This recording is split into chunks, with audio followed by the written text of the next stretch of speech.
언약하면 가장 먼저 떠오르는 민족이 이스라엘이고 언약하면 가장 먼저 떠오르는 인물이 믿음의 조상 아브라함입니다. 하나님께서는 아브라함과 몇 차례 걸쳐 언약을 맺으셨습니다. 고향 갈대아 우르를 떠나라고 명하셨을 때 먼저 약속을 하셨습니다. 아브라함은 하나님의 명령과 약속만 믿고 그 먼 고향을 떠나 미지의 땅으로 출발했습니다.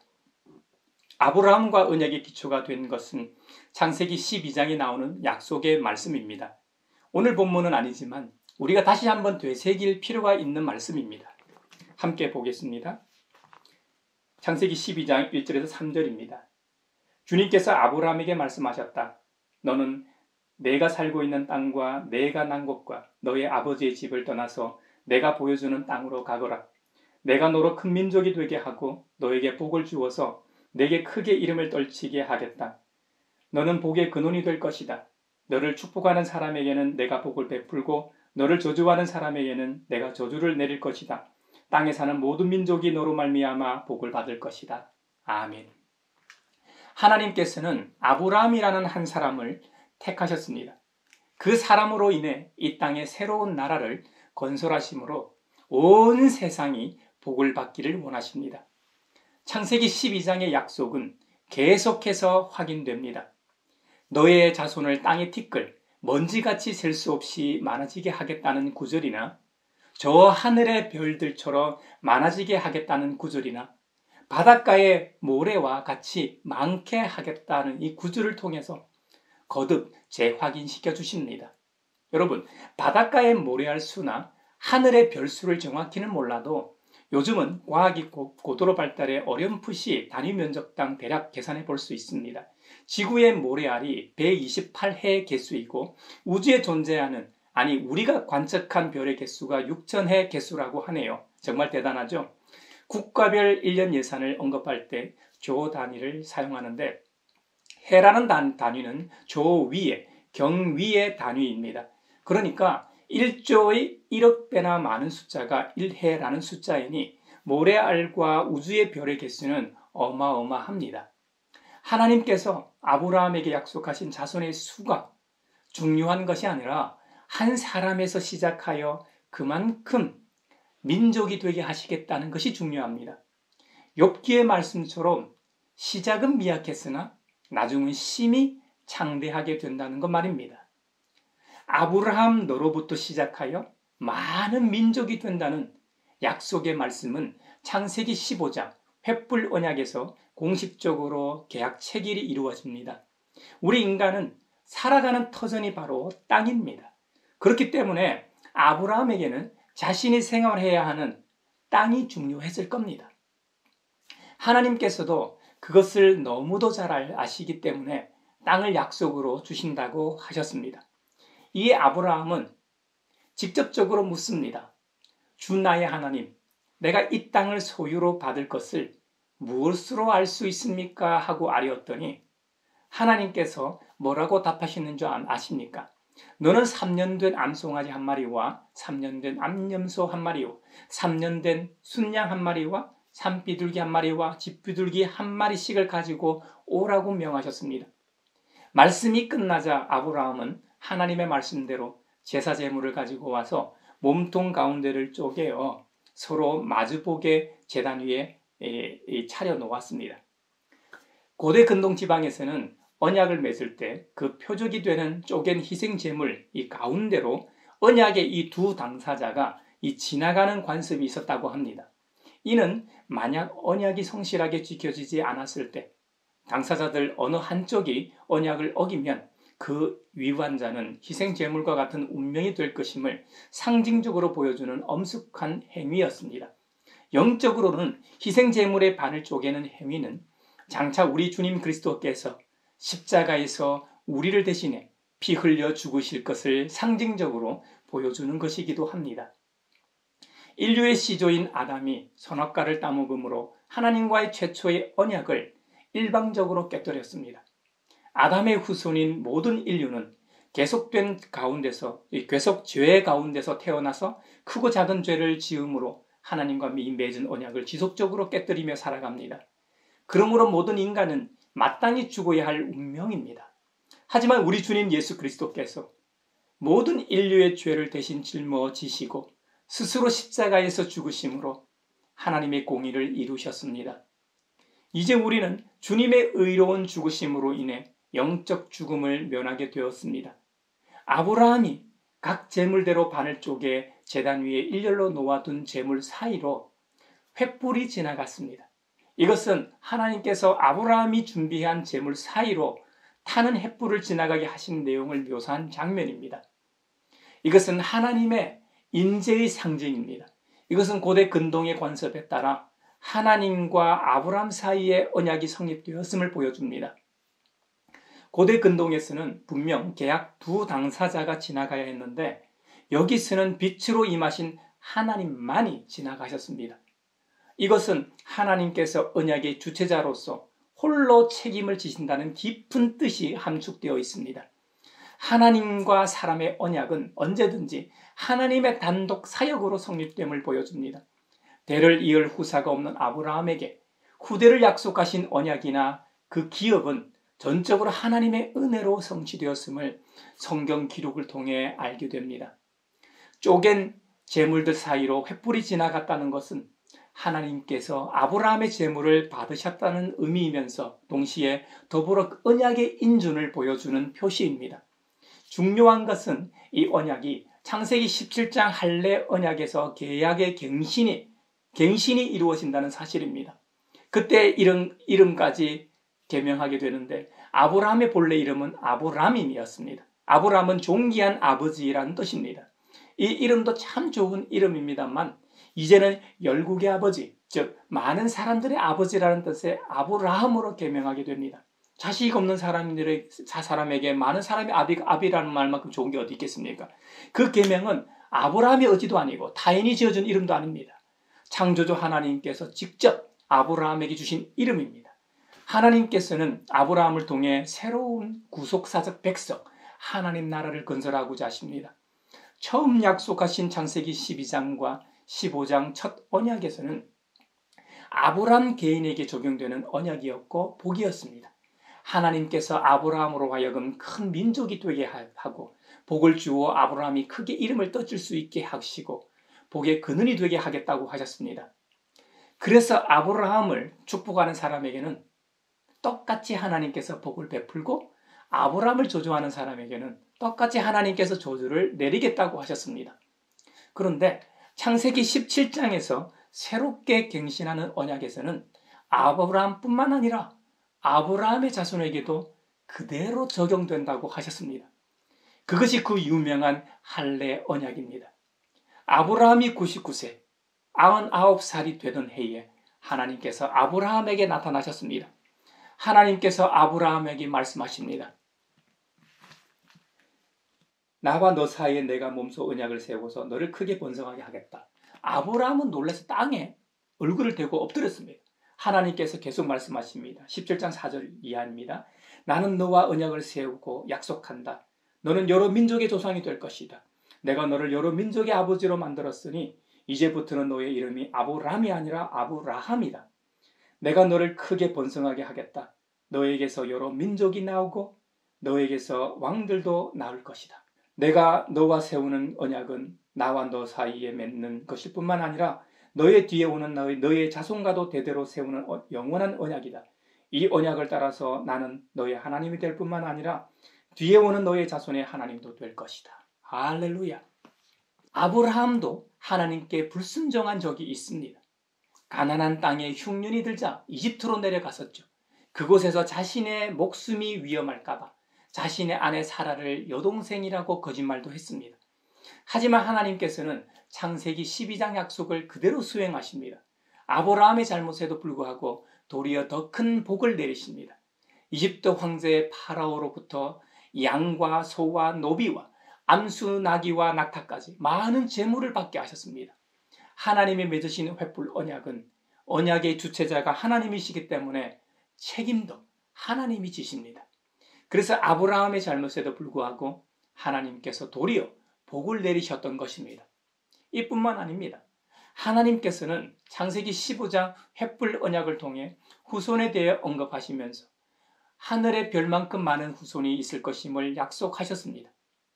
하지만 아브라함은 바로 다음 장인 창세기 16장에서 사라의 여종 애굽 사람 하갈을 첩으로 받아들여 그 첩에서 아들 이스마엘을 낳습니다.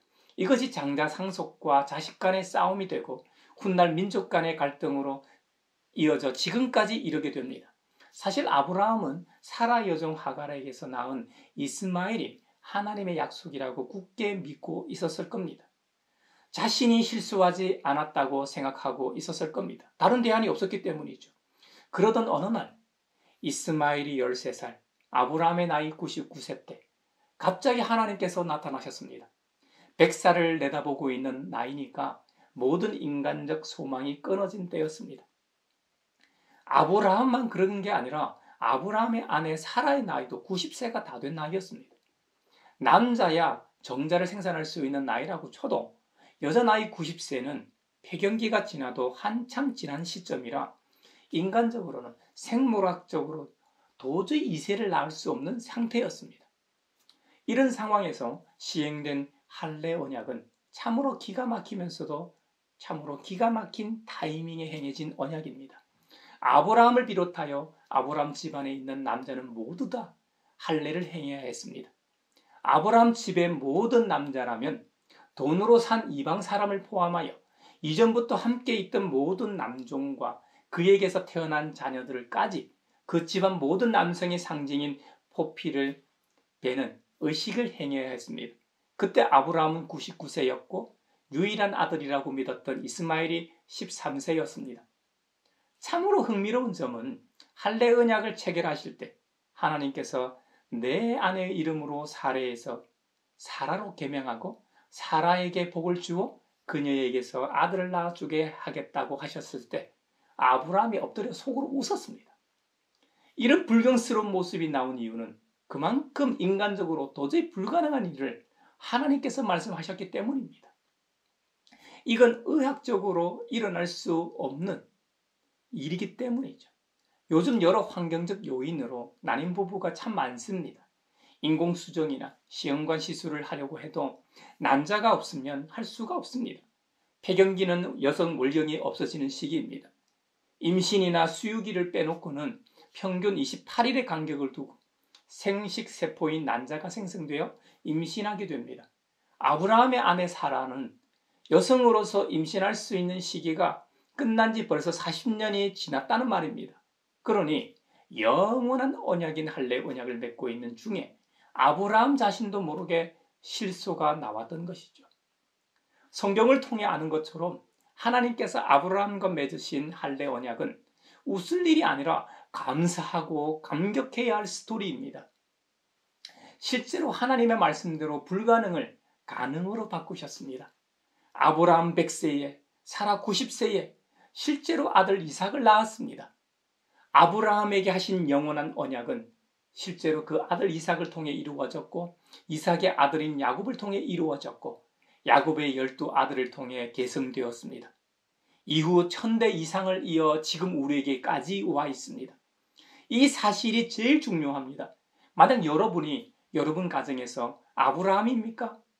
아브라함처럼 믿음의 시작입니까? 할렐루야 하고 감사하십시오. 믿음의 조상 아브라함처럼 여러분의 집안에도 믿음의 여정이 시작된 것입니다. 축하드립니다. 여러분 집안에도 이삭과 야곱이 나오고 걸출한 요셉과 다니엘이 나올 겁니다. 요셉과 다니엘이 나와 하나님의 비전이 현실이 되는 은혜가 있을 겁니다.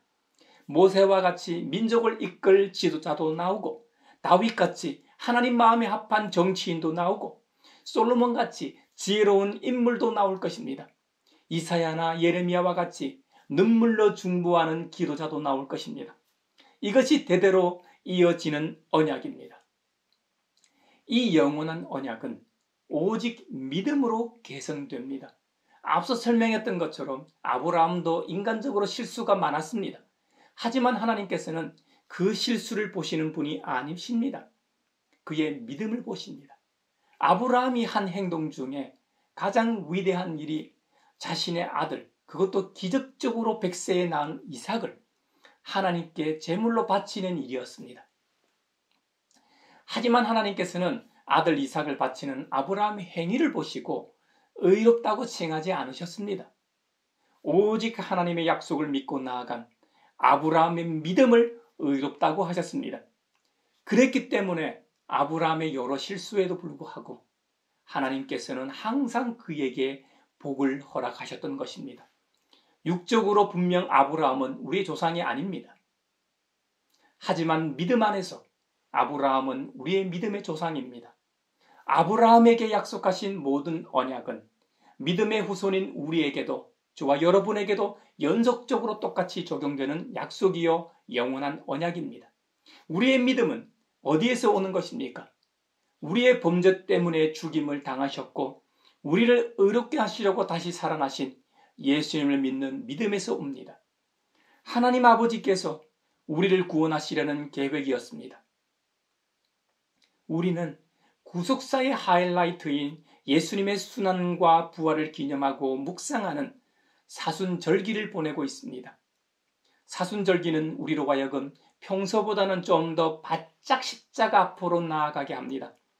우리 예수님께서 십자가에서 보여주신 자기 희생과 사랑을 좀 더 깊게, 좀 더 넓게 조명하게 합니다.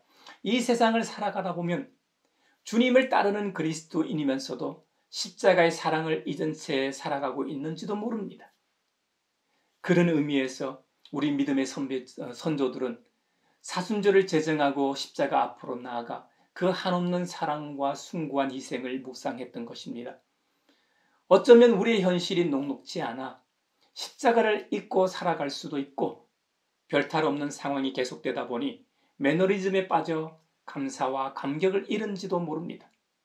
아니면 건강, 집, 돈과 같은 물질의 어려움, 사업이나 인간관계 등 살아가는 여러 일들로 인해 고통 가운데 있을지도 모릅니다. 어떤 경우든 고난의 시간일 겁니다. 이런 가운데 있다고 해도 걱정하지 마십시오. 하나님은 여전히 우리의 편입니다. 여러분의 편입니다. 시편 22편에 보면 우리 하나님 아버지께서는 고통받는 사람의 아픔을 가볍게 여기지 않으시는 분으로 노래하고 있습니다. 그분은 고통 가운데 있는 사람들을 외면하지도 않습니다.